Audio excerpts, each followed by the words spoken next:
Friends, మీకు మొక్కలంటే ఇష్టమా? అది కూడా గులాబీలంటే ఇష్టమా? ఆ గులాబీ మొక్క ప్రతిరోజు పూయాలా? అయితే ఇలాంటి గులాబీ మొక్క మీరు సెలెక్ట్ చేసుకోవాలి. ఈ గులాబీ మొక్క ప్రతిరోజు పూస్తుంది.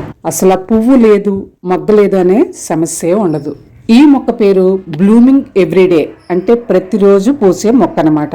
ఇలాంటి మొక్క గార్డెన్ లో ఉంటే గార్డెన్ కే కాదండి, మన కళ్ళకు కూడా ఎంతో హాయినిస్తుంది. ఖచ్చితంగా ఇలాంటి మొక్కను తీసుకొని తెచ్చుకోండి. ఇదే మొక్క కుండీల్లో ఉంటే 100 నుంచి 200 వరకు ఛార్జ్ చేస్తారు.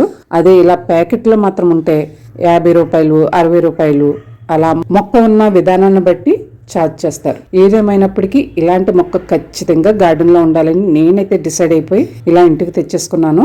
చూడండి ఎన్ని పువ్వులు ఉన్నాయో, ఎన్ని మొగ్గలు ఉన్నాయో. ఇంకా మనం ఈ మొక్కని కుండీలోకి టర్న్ చేయలేదు. చాలా బుషీగా ఉంది, చాలా చాలా బాగుంది. ఇంట్లో వాళ్ళ హైబ్రిడ్ తీసుకోమన్నా సరే నేను హైబ్రిడ్ని పక్కన పెట్టి ఈ మొక్క తీసుకోవడం జరిగింది. 2 నెలలకో 3 నెలలకో ఒక పువ్వునిచ్చే మొక్క కన్నా ప్రతిరోజు పూసే మొక్క ఖచ్చితంగా ఉండాలి కదూ. ఏమంటారు?